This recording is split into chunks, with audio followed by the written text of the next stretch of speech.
যখন এই বিল্ডিং জয়রা পড়ছে তখন সময় ওই লোক ওই বিলের মধ্যে জাপ দিছে, জাপ দেওয়ার লগালগ নাই, উদাও অটোমেটিক নাই। আর ওই রাজা ছিল ঘরের ভিতরে, রাজা ইটের নিচে যেমন পড়ছে, রাজার কোনো কুসখবর নাই। স্বর্ণের চেয়ার তুকাই কেন, স্বর্ণের চেয়ার আছে। দৌড়ে আইতাম, আইয়া ওই লুট খাইতাম তুকাই তুকাইয়া। সোনারগাঁও গ্রাম থেকে একটা লোক না এই জায়গার মধ্যে মারা হয়েছিল, যে ডাকাত থেকে আইছে, আইয়া মেশিন টিশিন লাগাইছে। নিজন জায়গা ঠিলা টালা জায়গায় কেউ বয়া আসে না, ডরাইয়া কেউ আয় না। আমি এই মুহূর্তে দাঁড়িয়ে আছি চুনারঘাট উপজেলার ৯ নং রানীগাঁও ইউনিয়নের ১ নম্বর ওয়ার্ড এবং ২ নম্বর ওয়ার্ডের মধ্যবর্তী স্থানে, যেখানে একটা হাওর এলাকা, হাওরের মধ্যখানে আপনারা একটি টিলা দেখতে পাচ্ছেন। তো আসলে এটি আমরা এমন একটা সন্ধান পেয়েছি, এখানে এটির নাম হচ্ছে যুগীর আসন। এটি চুনারঘাট সহ হবিগঞ্জের ৯৯% লোকই কিন্তু এখানে জানে না যে যুগীর আসন নামক একটি স্থান এখানে রয়েছে। কি হচ্ছে এখানে বা অতীতে এখানে কি হতো, এই বিষয়গুলো আজকে উদ্ঘাটন করার জন্য আমি আজকে এই জায়গাটিতে উপস্থিত হয়েছি। কিছুক্ষণের মধ্যে আপনাদেরকে সম্পূর্ণ বিষয়টি দেখানোর চেষ্টা করব, আমার সঙ্গে থাকবেন।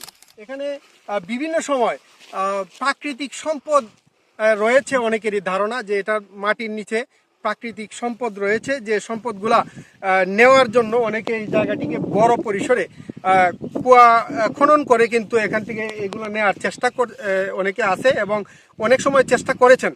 তো আসলে কি এখানে প্রাকৃতিক সম্পদ রয়েছে কিনা, এখানে যারা প্রতি বছর পূজা করতে আসে এবং হরিলুট দিতে আসে তাদের মধ্যে একজন বদন নামে পরিচিত। আমি ওনার বাড়িতে এই মুহূর্তে যাব, আমি ওনার কাছ থেকে একটু জানার চেষ্টা করব এখানের বিষয়ে। এটা হইলো বিল। আচ্ছা, এটা আসলে ফার সারা না, এটা খাইটা সব খাত বানাই দিছে।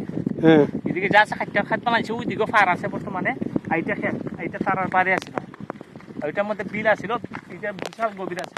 হিন্দু সম্প্রদায়ের এক লোককে স্বপ্নে দেখাইছে যে এখানে এসে পূজা করার জন্য।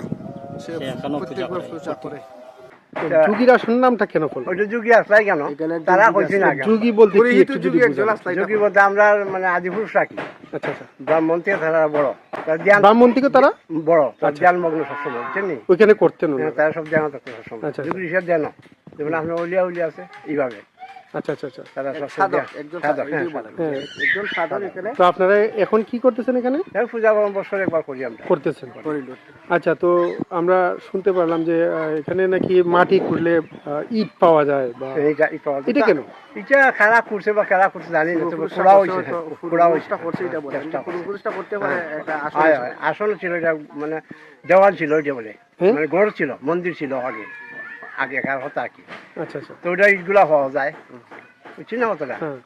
তো এটার নিচে কোনো প্রাকৃতিক কোনো সম্পদ আছে কিনা কি মনে এটা করেন? তো বলা কি মনে হয়? সম্ভব না আমার পক্ষে। তো শুনলাম অনেক সময় মাটি, রাতের বেলা মানুষ মাটি